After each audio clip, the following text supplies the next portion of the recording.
Bismillahirrahmanirrahim. Assalamualaikum warahmatullahi wabarakatuh. Selamat datang kembali di channel Fakta Sejarah. Kembali saya akan membawakan kisah yang dituliskan oleh Om Ras, Rahasia Kelam Rumah Sang Juragan. Sebelum kita masuk ke kisahnya, langkah baiknya kita harus berdoa dulu ya. Mari kita berdoa. A'udzu bikalimatillahi tammati. Bismillahirrahmanirrahim. Fil ardi wal fis sama wa huwas samiul alim. Allahumma shalli ala sayyidina Muhammad sallallahu alaihi wasallam. Ini dia selengkapnya.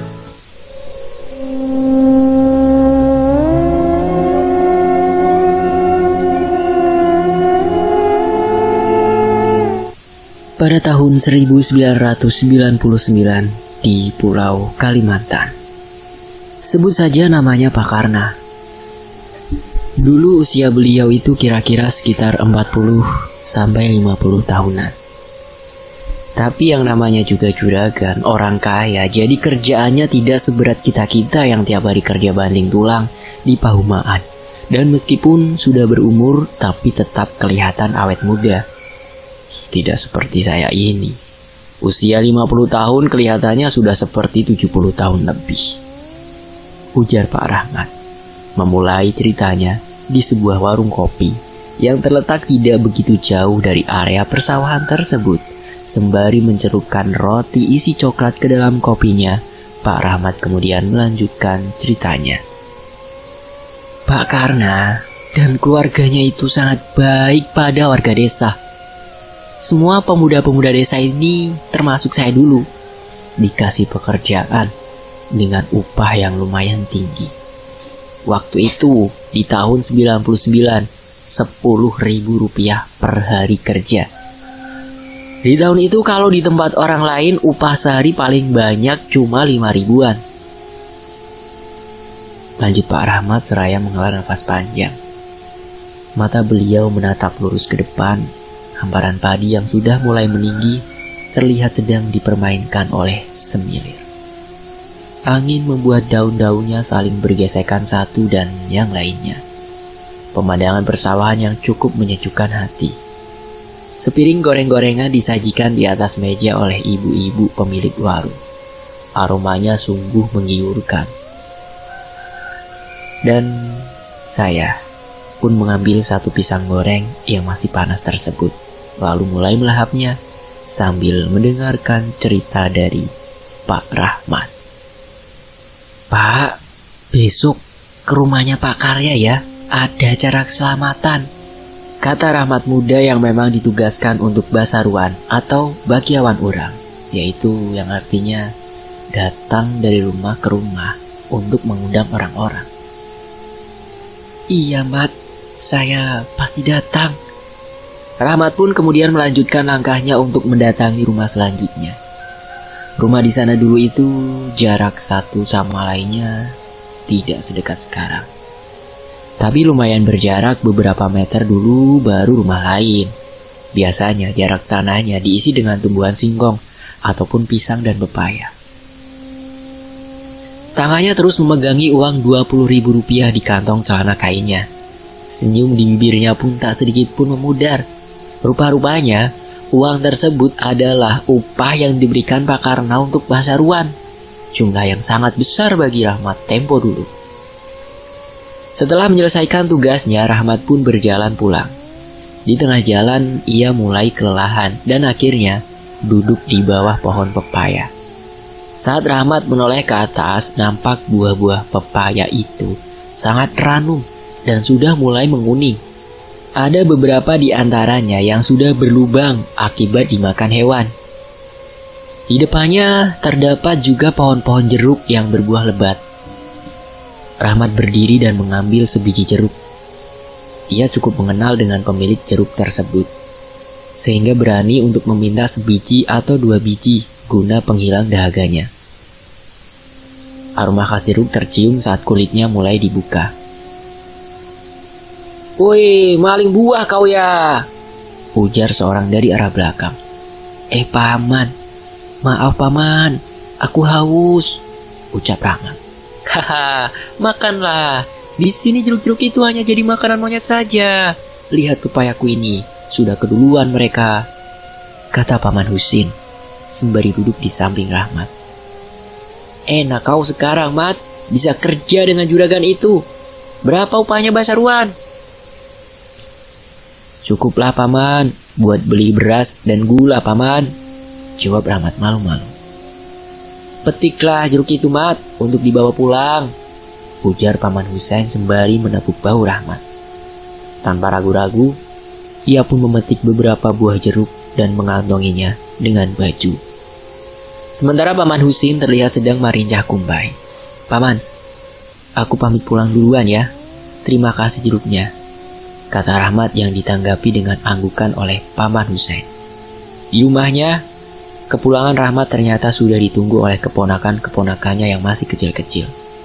Ada senyum kecil di setiap wajah-wajah polos ponakannya. Ia pun memberikan sebiji jeruk untuk masing-masing anak itu. Mah, ini uang upahku Basaruan tadi, Mah, kata Rahmat seraya memberikan semua uang yang ia dapat hari itu pada ibunya. Alhamdulillah, kamu simpan saja, Mat. Tabunglah sedikit-sedikit buat modalmu menikah, ujar ibunya sembari memberikan kembali uang itu pada Rahmat. Malam itu, semua keluarganya berkumpul. Kedua orang tuanya, kakak-kakak dan ipar-iparnya, juga ponakan-ponakan Rahmat. Mereka mengelilingi sepanci nasi hangat yang masih mengepulkan asap. Dan beberapa macam sayur. Ada tumis kangkung, genjer rebus, daun singkong rebus, ikan sepat, dan papuju goreng. Serta sambal acan yang tak pernah ketinggalan di menu keluarganya. Setelah membaca doa, mereka pun makan dengan sangat lahap. Setelah mengobrol-ngobrol dengan ayah dan saudara-saudara serta ipar-iparnya, Rahmat pun pergi tidur. Di dalam kamarnya, ia tersenyum-senyum membayangkan besok bakal makan daging sapi di acara selamatannya Pak Karna. Dan pastinya selain makan enak, ia juga akan kecipratan rezeki lagi dari sang juragan.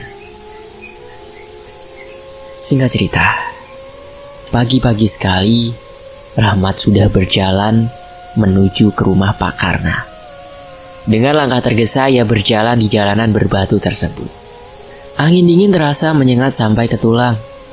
Konon kata sebagian orang, angin yang dinginnya menusuk seperti itu dinamakan angin kematian, yang artinya akan ada yang meninggal di desa tersebut. Saat tiba di rumah Pak Karna, juragan itu rupanya sedang berolahraga di halaman rumahnya. Wah, ternyata kau ini pemuda yang rajin sekali. Pagi kau sudah datang ke rumahku, Mat, kata juragan membuat Rahmat tersenyum. Hehehe, iya Pak, barangkali ada yang bisa saya bantu kerjakan. Makanya pagi-pagi sekali saya kesini, jawab Rahmat. Ya sudah, nanti bantu aku membersihkan tempat sapi-sapi yang akan disembelih itu ya, kata Pak Karna dengan bibir yang masih tersenyum. Tentu Pak, tentu. Di mana tempat penyembelihnya Pak? Biar saya bersihkan sekarang. Nanti saja Mat. Lebih baik kita sarapan dulu. Ayo masuk ke dalam, ujar Pak Karna seraya berjalan ke arah pintu rumahnya. Dengan langkah malu-malu Rahmat pun ikut membuntut masuk di belakang sang juragan. Rahmat terperangah melihat rumah mewah milik Pak Karna. Perabotan di rumahnya benar-benar hanya dimiliki oleh orang-orang kaya pada zaman itu. Tatapannya menatap ke arah TV yang berada di ruangan tengah itu. Wow, ucapnya kagum.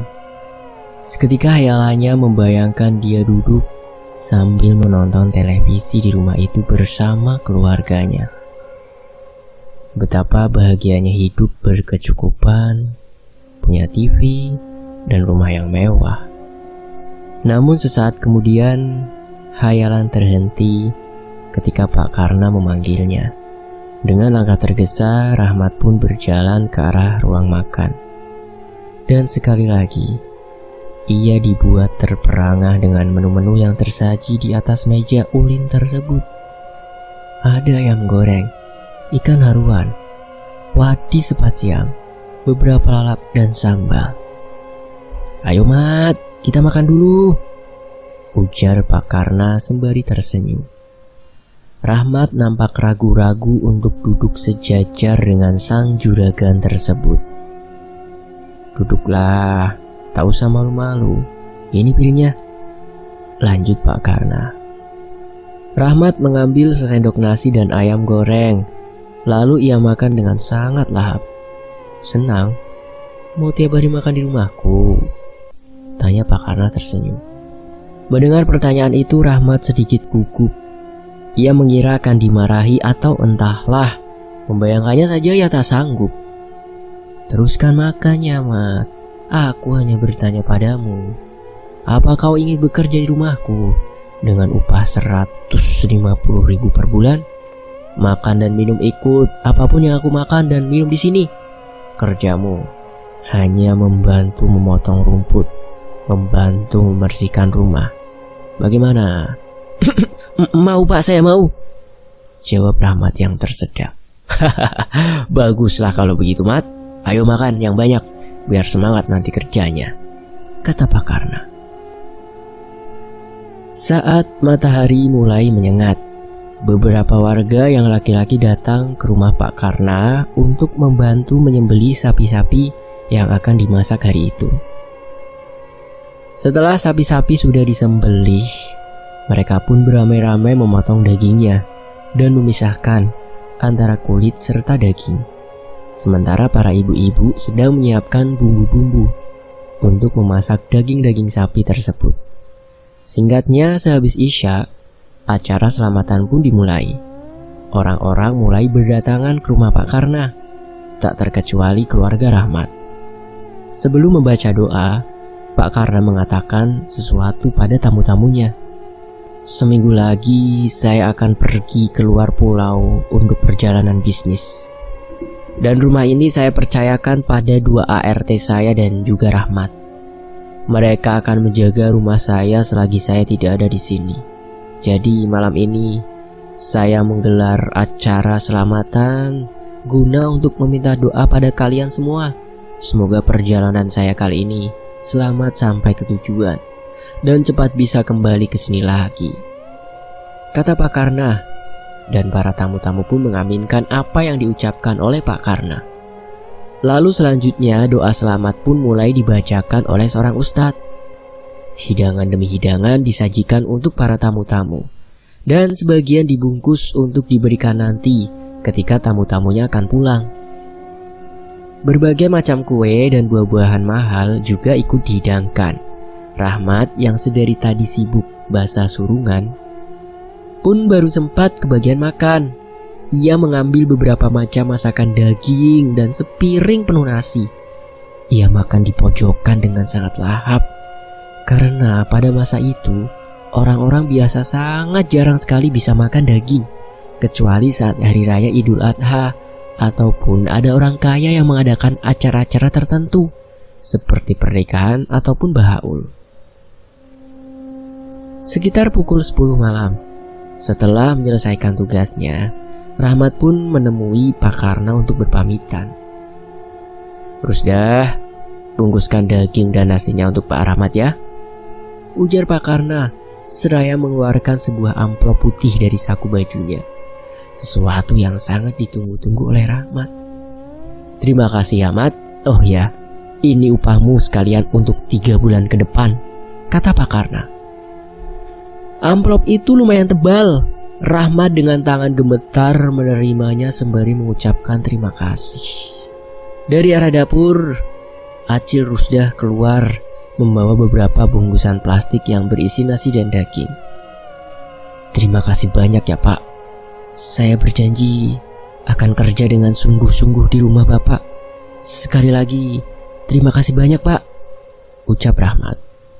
Pak Karna mengangguk dengan bibir tersenyum. Rahmat berjalan pulang dengan langkah tergesa. Ia sudah tak sabar untuk membuka amplop yang diberikan oleh Pak Karna tadi. Angin dingin berhembus menerbangkan debu-debu yang ada di jalan, membuat mata Rahmat sedikit terasa perih karena kemasukan debu. Saat ia berjalan melewati jalanan di dekat kebun pisang, Rahmat melihat seseorang tengah berdiri mematung di pinggir jalan. Karena gelap, ia pun tak bisa mengenali orang tersebut, sehingga membuatnya harus mendekati orang itu yang ternyata adalah Paman Husin. Paman mau kemana?" tanya Rahmat. Namun Paman Husin sama sekali tak menjawab. Ia tetap berdiri mematung. "Saya baru pulang dari rumah Pak Karna, Paman. Kenapa Paman tadi tidak datang ke sana?" ujar Rahmat kembali bertanya. Akan tetapi sama sekali tak ada jawaban dari Paman Husin yang membuat Rahmat merasa aneh. "Saya permisi dulu ya, Paman," ucap Rahmat yang akhirnya lalu meneruskan langkahnya untuk menuju ke rumahnya. Aneh, tidak biasanya orang tua itu tak menjawab pertanyaanku. Apa Paman Husin sedang ada masalah ya? Gumam Rahmat. Sesampainya di rumah, ternyata keponakan-keponakannya sudah pada tertidur, sedangkan kakak-kakak dan ipar-iparnya sedang mengobrol di tengah ruangan. Melihat Rahmat yang datang membawa banyak sekali makanan, kakak perempuannya pun langsung ke dapur untuk mengambil piring. "Wah, tidak rugi dari subuh sampai malam kau di sana, Mat," canda iparnya. "Bah, tuh Rahmat membarakat. Banyak sekali dia bawa makanan, Mah. Bah, yuk kita makan dulu. Takutnya nanti basi kalau tidak dimakan," ujar kakak perempuannya Rahmat. Sementara Rahmat setelah meletakkan bawaannya, ia langsung masuk ke dalam kamar. Perlahan-lahan dibukanya amplop yang nampak tebal tersebut. Dan ternyata amplop itu berisi 9 lembar uang 50 ribuan bergambar W.R. Supratman. Rahmat segera membacakan sholawat pada uang tersebut. "Allahumma sholli ala Sayyidina Muhammad." Dengan suara bergetar, ia menciumi uang-uang tersebut dengan air mata yang menetes. Tak percaya rasanya ia bisa memegang uang sebanyak itu. "Mat, kau tak ikut makan, Nak?" tanya ibunya. "Masuk, Mah," panggil Rahmat sembari mengusap air matanya. Setelah ibunya masuk, Rahmat menceritakan dengan antusias akan tawaran kerja dari Pak Karna dan upah yang baru saja ia terima untuk 3 bulan ke depan. "Masya Allah, baik sekali Pak Karna ya, Mat.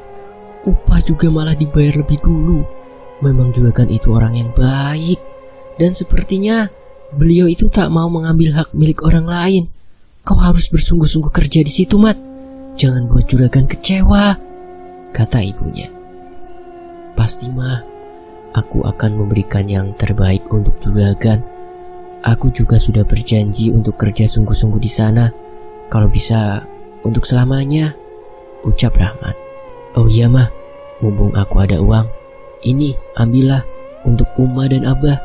Belikan baju Mah, juga sarung Abah yang sudah sobek," kata Rahmat memberikan 2 lembar uang 50 ribuan tersebut. Ibunya tersenyum dan menatap bangga pada putranya itu. "Terima kasih ya, Mat.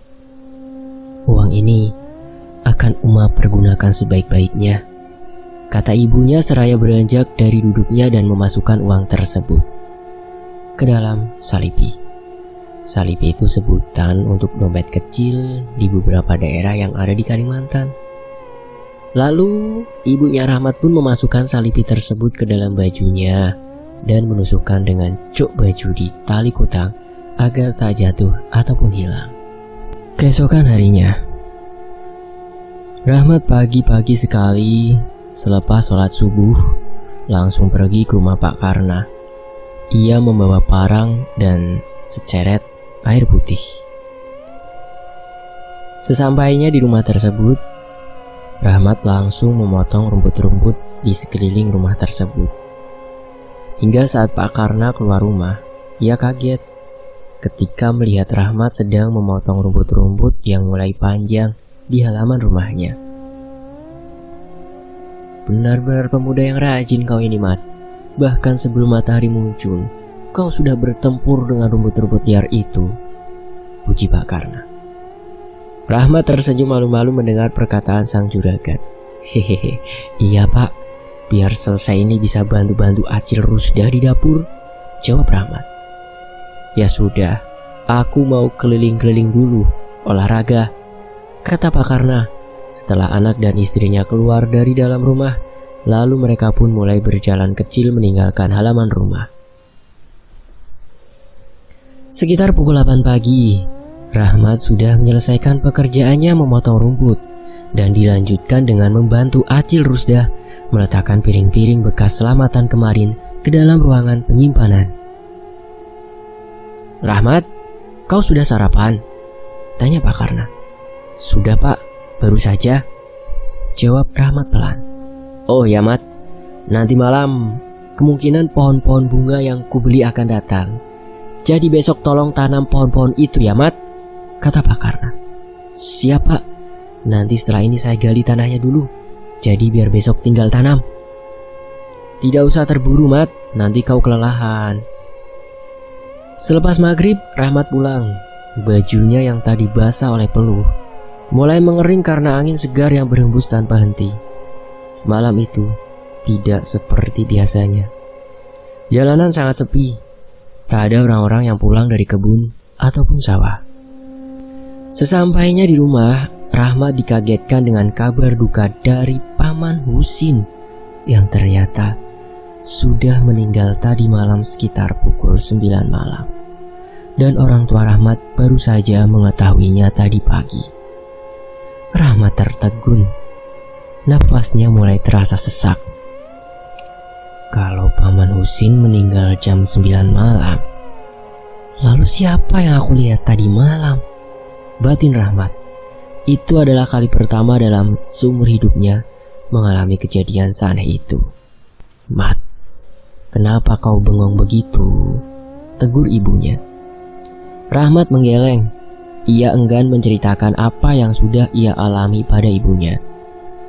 Berarti jenazahnya sudah dimakamkan, Ma? Iya, abahmu baru saja berangkat ke sana untuk menurun tanah, jawab ibunya. Rahmat kembali termenung. Ia begitu sangat tidak menyangka, padahal baru kemarin ia bertemu dengan Paman Husin. Dan hari pun berganti. Seperti biasa, Rahmat berangkat pagi-pagi sekali. Dia sudah berada di rumah Pak Karna. Pohon-pohon bunga yang datang cukup banyak sehingga lubang-lubang yang dibuat Rahmat kemarin masih kurang jumlahnya. Dan hari itu Pak Karna dan istrinya kembali berolahraga. Aku senang dengan semangat pemudamu itu, Mat. Insya Allah kau akan menjadi orang yang sukses nantinya, kata Pak Karna. Amin, semoga saja Pak, ucap Rahmat tersenyum. Tidak berapa lama setelah kepergian Pak Karna dan istrinya, datang seorang perempuan yang sepertinya berusia tak jauh beda dari sang juragan. Di mana Karna? Tanya perempuan itu dengan nada yang sedikit membentak. Senyum di bibir Rahmat perlahan-lahan hilang. Juragan sedang jalan-jalan pagi, jawab Rahmat pelan. Cepat susul dia dan suruh untuk segera pulang. Tapi ibu saya, jangan membantah. Lakukan saja apa yang kusuruh, bentaknya. Rahmat menghela nafas panjang. Lalu sesaat kemudian, ia berlari pergi untuk mencari Pak Karna dan istrinya. Siapa sih ibu-ibu itu? Wajahnya jutek dan cara ngomongnya juga kasar sekali. Rahmat membatin. Loh Rahmat, kau mau kemana? Panggil seseorang dari arah kebun tebu, yang rupanya adalah Pak Karna dan istrinya. Saya disuruh mencari bapak dan ibu, jawab Rahmat seraya berlari mendekat ke arah Pak Karna. Disuruh siapa? Anakku? Tanya istri Pak Karna. Bukan Bu, tapi seorang ibu-ibu. Dia datang ke rumah dan mencari bapak, jawab Rahmat. Pak Karna mengerutkan keningnya. Mereka berdua saling bertatapan. "Siapa ya?" tanya Pak Karna. Istrinya menggeleng. "Ya sudah, kamu tunggu di sini ya, Mat. Tadi aku beli tebu. Sekalian nanti kalau kamu pulang ke rumah, bawakan tebunya ya," ujar Pak Karna. "Oh ya, tebunya sudah aku bayar, Mat," lanjut Pak Karna. "Baik, Pak," jawab Rahmat. Setelah itu Pak Karna dan istrinya pun berjalan pulang. Sementara Rahmat duduk di atas dedaunan tebu yang sudah mengering. Ia menunggu pemilik tebu yang sedang mencarikan tebu-tebu manis untuk sang juragan. Tidak berapa lama kemudian, Rahmat pun kembali ke rumah Pak Karna sambil memanggul tebu-tebu berkulit merah tersebut. Saat ia memasuki halaman rumah, ia berpapasan dengan perempuan tadi. Buru-buru Rahmat menunduk dan meneruskan langkahnya. Saat Rahmat masuk melalui pintu dapur, terdengar suara benda pecah dan teriakan dari istrinya, Pak Karna. "Ada apa, Cil?" tanya Rahmat pada Acil Rusda. "Tidak tahu, Mat.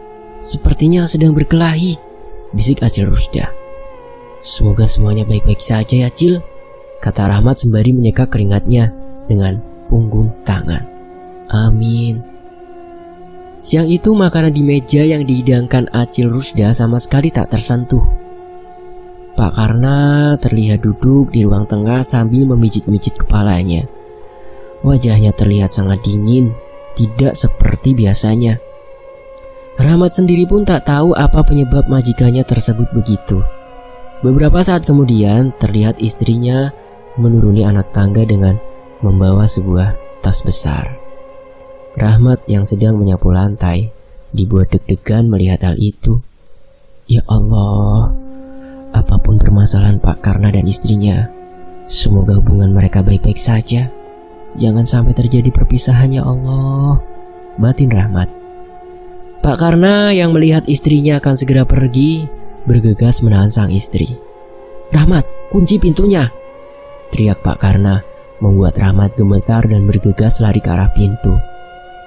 Walau agak sedikit kesusahan, Rahmat akhirnya berhasil mengunci pintu rumah tersebut.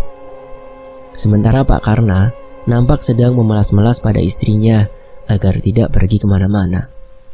"Buka pintunya, Mat!" teriak sang istri juragan dengan air mata deras mengalir. Meski gugup dan takut, Rahmat menunduk dan tetap berdiri di depan pintu. Ia tahu apa yang harus dilakukannya, yaitu jangan sampai istri Pak Karna tersebut berhasil keluar rumah. Saking kesalnya, istri Pak Karna membanting tas yang ia bawa, lalu berlari menaiki tangga. Pak Karna ikut menyusul dengan langkah tergesa, takut jika istrinya berbuat sesuatu hal yang membahayakan.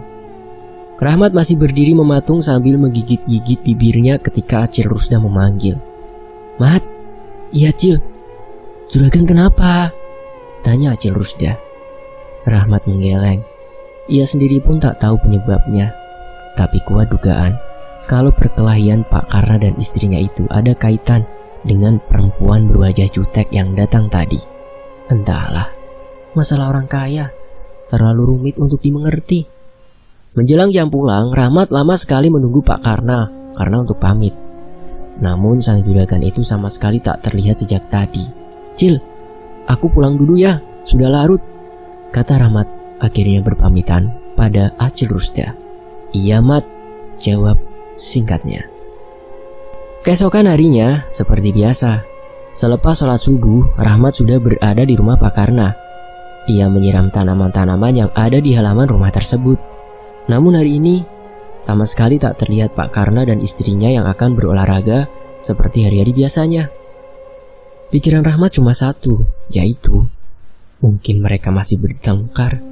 Dan ia juga terus berdoa untuk kebaikan kedua majikannya itu.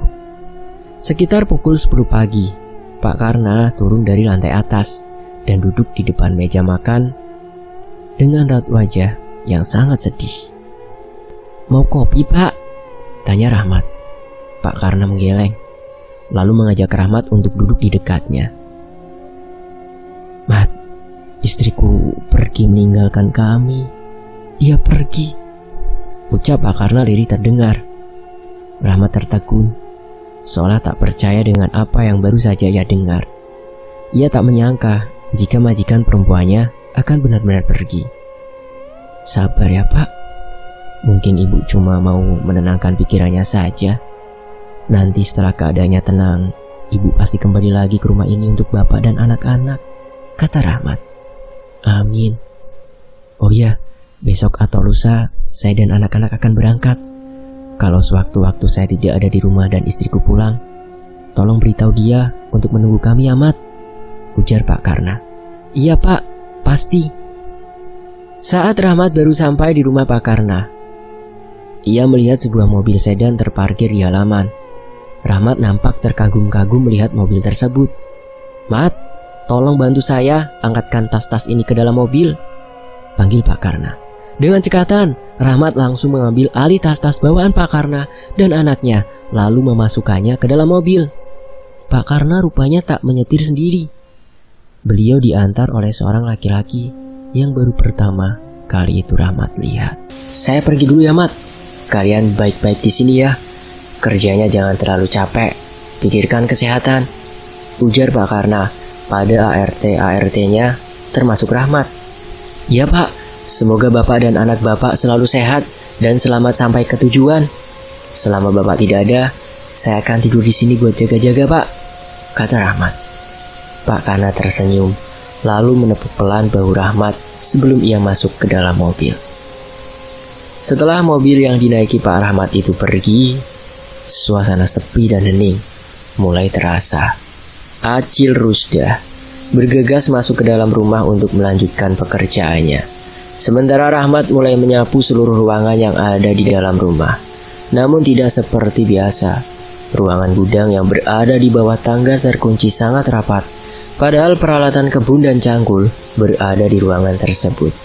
Cil, ruangan di bawah tangga itu dikunci ya? Tanya Rahmat setelah berada di dekat Acil Rusdah yang sedang mencuci pakaian. Tidak, aku tidak menguncinya Mat, jawab Acil Rusdah. Rahmat mengerutkan keningnya. Apa mungkin Pak Karna yang mengunci pintu gudang tersebut? Kalaupun iya, untuk apa? Bukankah selama ia kerja di situ ruangan tersebut tak pernah terkunci? Rahmat membatin. Aku mau ambil cangkul Cil untuk memindahkan pohon bunga kenanga ke halaman belakang. Coba cari kuncinya di gantungan dekat foto keluarga juragan di ruang depan Mat, ujar Acil Rusdah. Rahmat menurut, lalu pergi ke ruang depan guna mencari kunci ruangan yang ia butuhkan. Di gantungan itu memang terdapat beberapa kunci, namun ketika satu persatu dicocokkan ke lubang kunci gudang, tak ada satupun yang cocok. Akhirnya Rahmat menyerah dan memutuskan untuk memindahkan pohon kenanga yang masih kecil itu besok saja. Cil, aku mau pulang sebentar ya. Nanti aku kemari lagi kalau sudah izin sama orang tuaku, kata Rahmat. Ya sudah, tapi jangan lama-lama ya Mat, takutnya aku ketiduran. Rahmat pun berjalan pulang dengan langkah perlahan. Gerimis mulai turun malam itu. Cahaya kilat beberapa kali terlihat di langit. Saat ia sampai di rumah, ternyata ayahnya sedang sakit demam. Abah kenapa mah? Tanya Rahmat. Digigit ular piahe, untung cuma piahe. Kalau murah, pasti sudah tak selamat, jawab ibunya. Piahe bisa bikin sakit juga ya mah? Bukan gigitan piahenya Mat yang bikin abahmu sakit, tapi dia terjengkang di sawah saat melihat tangannya digigit ular. Kaget abahmu, dan mungkin terjengkangnya itu yang bikin abahmu kapidaraan. Rahmat hampir saja tergelak mendengar penjelasan ibunya. Mah, Pak Karna dan anaknya sudah berangkat tadi pagi. Malam ini rencananya aku akan tidur di sana untuk jaga rumah. Apa boleh mah? Tanya Rahmat. Iya boleh Mat, tapi kamu mandi dulu Gih, habis itu makan. Jangan lupa sholatnya ya, jawab ibunya. Rahmat mengangguk, lalu pergi dari situ untuk mandi. Selesai memakai baju, ia berjalan ke arah dapur dan membuka panci serta tudung saji. Ternyata hari itu lauk makannya sayur keladi dan papoyu bakar juga sedikit sambal acan. Rahmat mengambil sepiring nasi yang sudah mulai dingin, lalu memberi sedikit kuah air panas ke dalam piring nasinya. Ia nampak makan dengan sangat lahap. Selesai makan, dan akan bersiap berangkat ke rumah sang juragan, tiba-tiba turun hujan lebat disertai angin yang sangat kencang. "Hujan, Mat. Tunggu teduh dulu, baru pergi," tegur ibunya, yang membuat Rahmat mau tak mau harus menunggu hujan reda terlebih dulu. Ia kemudian membuat segelas kopi panas, lalu duduk di dekat ipar-iparnya. Mereka mengobrol dengan sangat akrab, hingga tak terasa hujan pun mulai mereda. Rahmat bergegas keluar rumah dan berjalan dengan sangat hati-hati melewati jalanan becek di malam hari bekas hujan tersebut.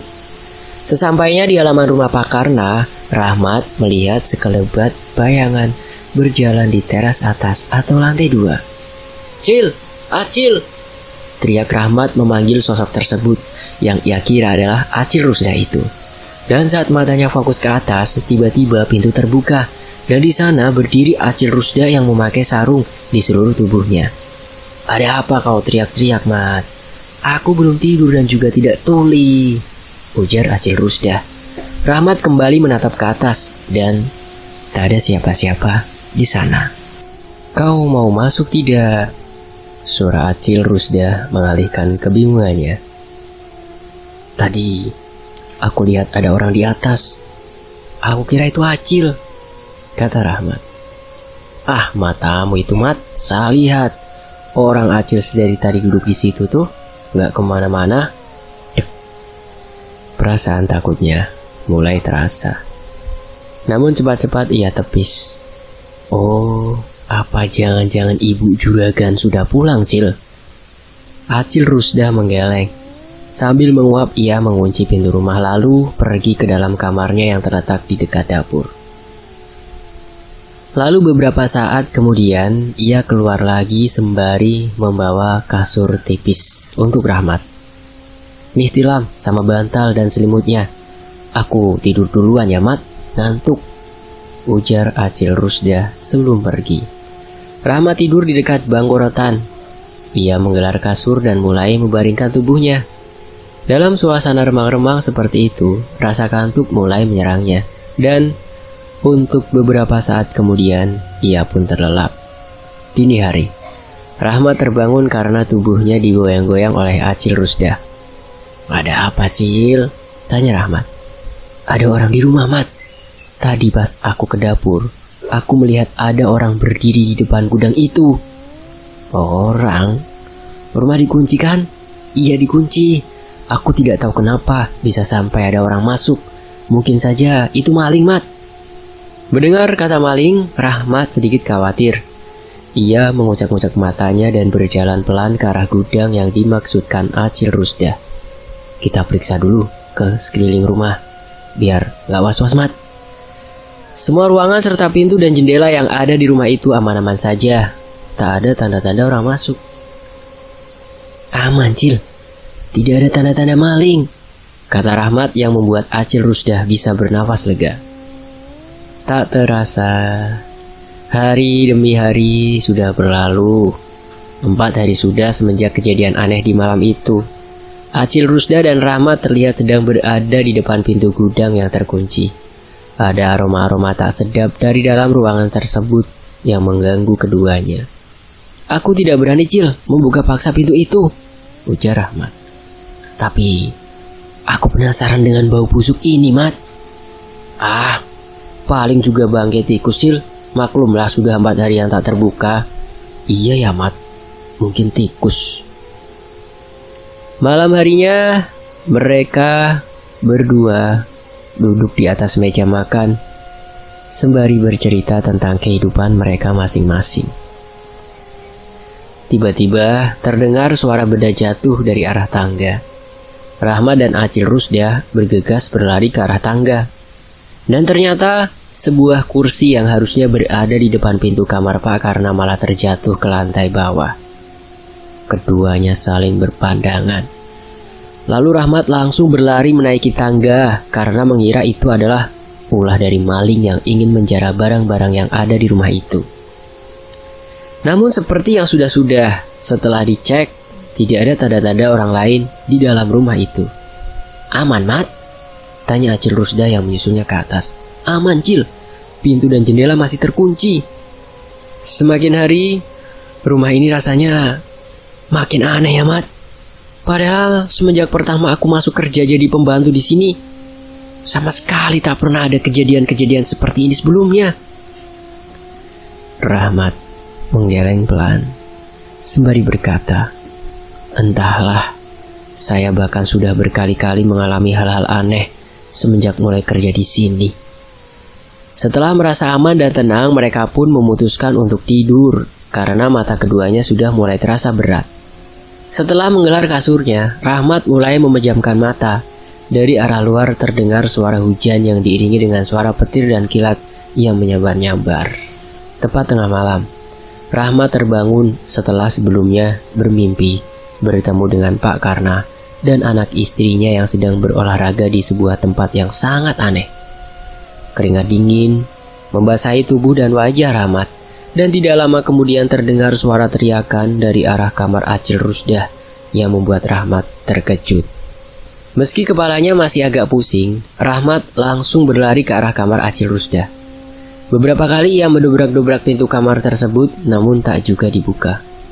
Sementara Acil Rusdah masih berteriak-teriak histeris. Cil, kenapa Cil? Cil, buka pintunya. Saat akan mendobrak pintu kamar tersebut, tiba-tiba terdengar suara gedoran pintu dan jendela secara bersamaan dari segala arah. Siapa itu? Teriak Rahmat. Meski ia tahu suaranya tak akan tembus sampai keluar rumah. Brak! Pintu kamar Acil Rusdah terbuka. Wanita itu nampak gemetar. Acil, kenapa?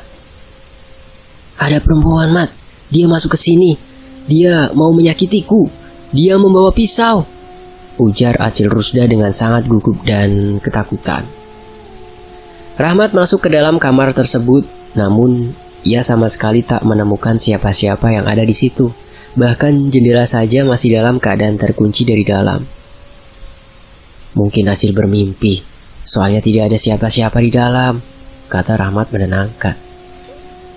Acil Rusdah menggeleng, membantah semua perkataan Rahmat. Tidak mungkin aku bermimpi, Mat. Alhasil malam itu sampai adzan subuh berkumandang, Acil Rusdah ikut tidur di luar bersama Rahmat. Selesai sholat, Rahmat pun memulai pekerjaannya membersihkan halaman dan menyapu rumah. Sementara Acil Rusdah masih duduk di teras sambil melamun. Saat Rahmat akan pulang ke rumahnya mengambil baju, pasti Acil Rusdah selalu berpesan untuk jangan lama-lama. Selalu begitu setiap harinya. Mereka merasa keanehan-keanehan yang terjadi di rumah sang juragan itu semakin lama semakin bertambah parah. Bahkan hampir setiap malamnya, pintu rumah selalu digedor-gedor dari luar oleh seseorang yang tidak mereka ketahui. Dan ketika sudah hampir 1 bulan berlalu, beberapa warga mulai mengisukan bahwa sering melihat ibu juragan mondar-mandir di luar rumah dengan wajah yang menunduk. Namun ketika didekati sosok yang mirip istri Pak Karna itu, langsung lenyap. Bahkan, parahnya lagi, ada yang secara terang-terangan mengatakan kalau di rumah itu ada hantunya, yang tentu membuat Rahmat dan Acil Rusdah yang merupakan penjaga di sana menjadi ciut nyalinya. Cil, sudah hampir sebulan aku tidur di sini. Rasanya aku sudah rindu dengan kasurku di rumah. Kira-kira kapan ya Pak Karna pulang? Ujar Rahmat di suatu malam saat keduanya sedang menyantap makanan bersama. Entahlah, Mat. Biasanya juragan itu kalau sudah pergi untuk urusan bisnis, bakal 2-3 bulan lamanya. Aku juga sering ditinggal berdua sama temanku yang berhenti itu. Tapi rumah ini masih dalam keadaan yang aman. Tidak ada kejadian aneh-aneh seperti ini, Mat. Ya Allah, mana ibu belum pulang juga. Aku mau pulang ke rumah mesti khawatir keganangan sama ini rumah dan isinya. Takutnya ada maling. Gebrak, brak, brak. Mendengar suara itu, Rahmat otomatis menghentikan makannya. Ia berlari ke arah sumber suara, sementara Acil Rusdah yang sudah terbiasa dengan suara-suara tanpa wujud tersebut cuma diam duduk di kursinya. Beberapa saat kemudian, Rahmat kembali lagi, seraya membawa sebuah kaki meja yang patah. Ada lagi? Tanya Acil Rusdah. Iya, meja di atas, jawab Rahmat. Setelah selesai makan, Acil Rusdah lebih dulu menggelar kasurnya dan berbaring. sementara Rahmat mencuci piring-piring kotor di dapur. Baru saja selesai, Rahmat dikagetkan dengan suara gelas pecah dari arah belakangnya. Dan ternyata Acil Rusdah sudah berdiri di sana dengan tatapan tajam menakutkan menatapnya. Acil? Bekas gelas kaca itu melukai leher Rahmat. Darah mulai merembes keluar membasahi bajunya. Rahmat seketika panik dan ketakutan melihat banyaknya darah yang keluar. Kakinya seketika langsung terasa lemas. Lalu tubuh Rahmat ambruk jatuh ke lantai dengan posisi tertelungkup.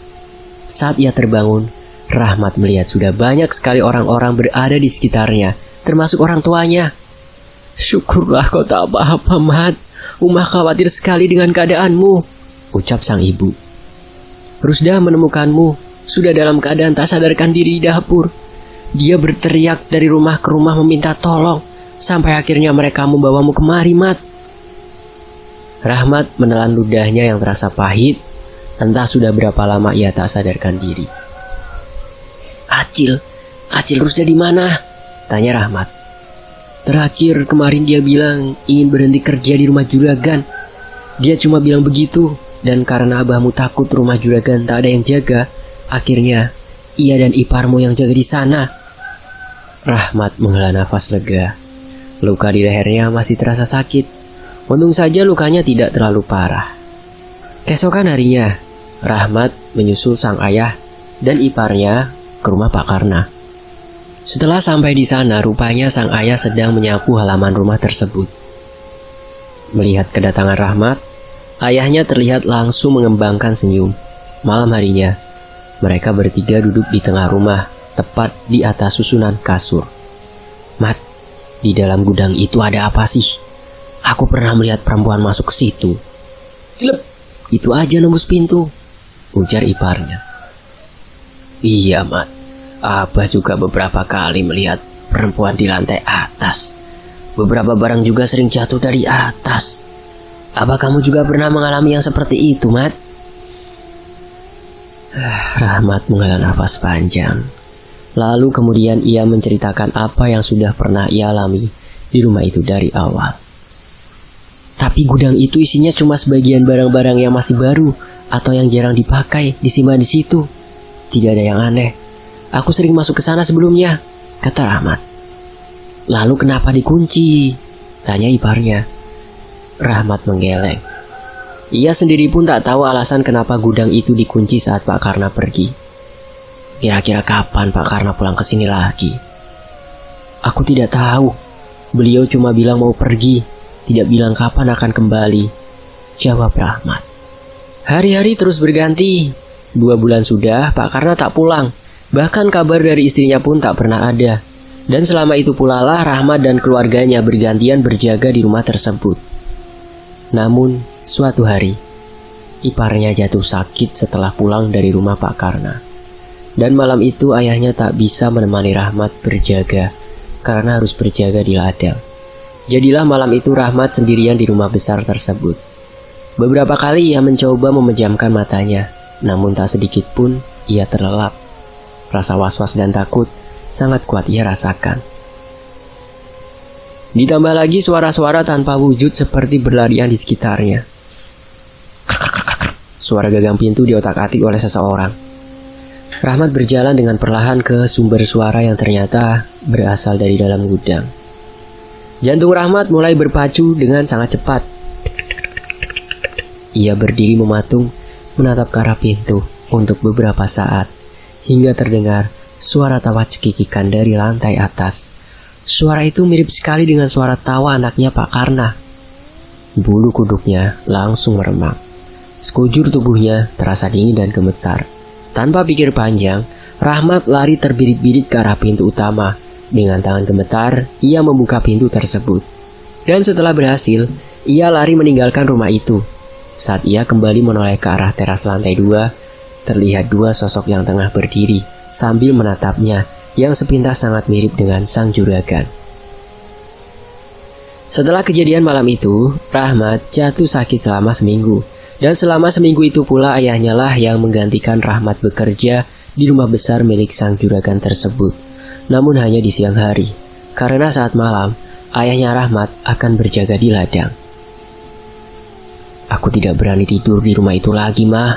Aku takut," ujar Rahmat pelan. "Uma dan Abah tak pernah memaksamu untuk tidur di sana, Mat. Yang terpenting sebelum kau pulang, pastikan pintu dan jendela terkunci dengan rapat. Karena menjaga milik orang itu tanggung jawabnya sangat besar." "Iya, Mah." Dan semenjak hari itu, Rahmat sudah tak berani lagi untuk tidur di rumah Pak Karna. Isu-isu mulai beredar luas tentang rumah Pak Karna, juga tentang ketidakpulangan sang juragan. Ada yang mengatakan kalau Pak Karna sudah resmi pindah atau sudah beristri lagi. Bahkan isu yang paling parah adalah yang mengatakan kalau Pak Karna kecelakaan dan meninggal bersama anak istrinya. Padahal tanpa mereka ketahui, cerita sebenarnya adalah Pak Karna hanya berangkat berdua dengan anaknya, sementara istrinya sudah pergi lebih dulu, meninggalkan sang juragan dan anaknya dengan sebab dan alasan yang sampai sekarang tidak diketahui.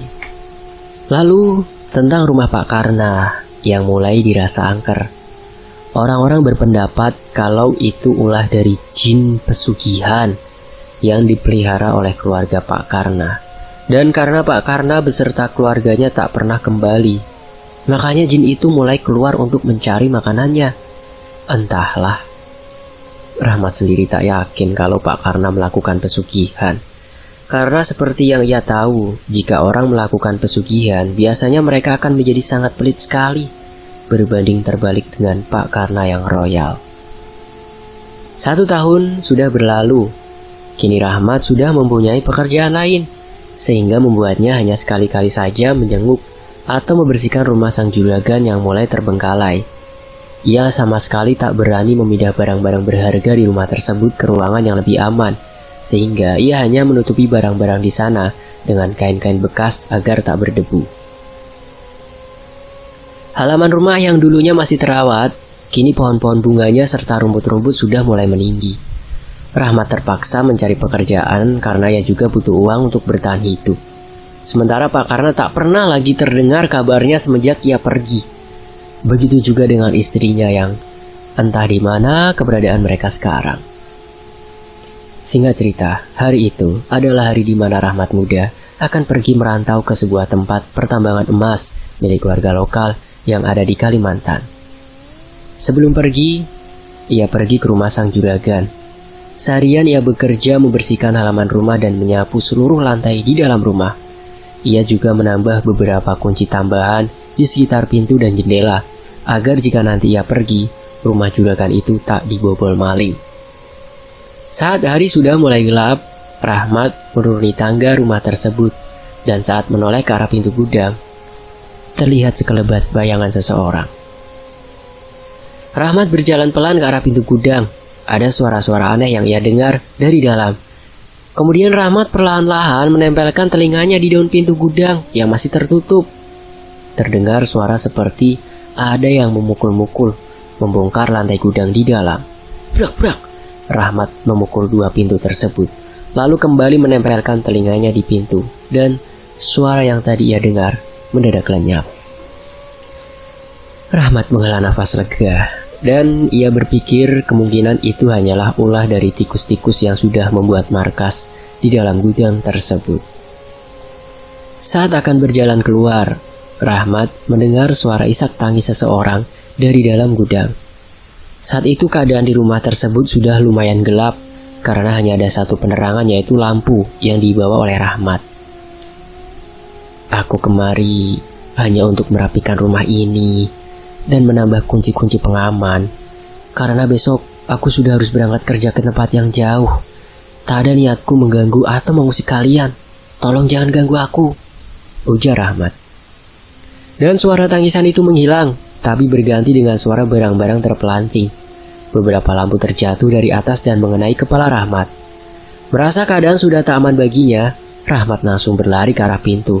Namun pintu itu rupanya terkunci, dan kuncinya entah berada di mana. Saking takutnya, Rahmat menangis sambil terus berusaha membuka pintu dengan paksa. Allahu Akbar. Tak henti-hentinya takbir, sholawat, dan doa-doa keluar dari mulut Rahmat. Sampai-sampai ia tak sadar ada sesosok laki-laki yang berdiri di atas tangga, tengah memperhatikannya dengan dua mata merah menyala. Dan untungnya saat itu, dari arah luar rumah terdengar suara orang tuanya. Saat pintu rumah terbuka, tubuh Rahmat langsung ambruk. Tubuhnya terasa lemas. Namun begitu, ia masih bisa mendengar perkataan-perkataan orang tuanya yang sangat khawatir dengan dirinya. Singkat cerita, saat Rahmat di perantauan, seringkali bermimpi tentang Pak Karna yang berdiri menatapnya dengan wajah pucat. Dan ketika ia terbangun, ada perasaan aneh merasuk dalam dirinya. Ia sedikit kepikiran dengan rumah itu. Apakah masih aman-aman saja dari para maling? Ataukah barang-barang berharganya sudah dijarah? Mengingat pada masa itu hanya orang-orang kaya yang memiliki TV dan barang-barang berharga lainnya. 2 tahun kemudian, Rahmat sudah memiliki istri. Ia masih bekerja di tambang emas lokal. Di tahun ke-7, ia serta anak dan istrinya pun pulang ke kampung halaman Rahmat. Ayahnya sudah meninggal dan ibunya juga sakit-sakitan. Rahmat diberikan kepercayaan untuk mengelola sawah serta ladang milik almarhum ayahnya. Dan selama hampir 10 tahun lebih itu pula lah, Pak Karna dan keluarganya tak pernah kembali lagi ke rumah mereka. Dan sekarang rumah itu benar-benar sudah terbengkalai.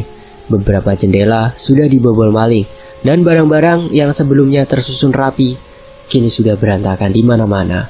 Rahmat pun sudah tak berani lagi untuk masuk ke dalam rumah, karena beberapa kejadian dulu membuatnya cukup ketakutan jika harus seorang diri masuk ke dalam. Dan sampai sekarang, tak ada satupun keluarga Pak Karna yang datang untuk merenovasi rumah ataupun menempati rumah tersebut. Selama bertahun-tahun terbengkalai tak terurus, bangunan megah itu kini mulai rusak perlahan-lahan. Keindahannya sedikit demi sedikit terkikis oleh waktu.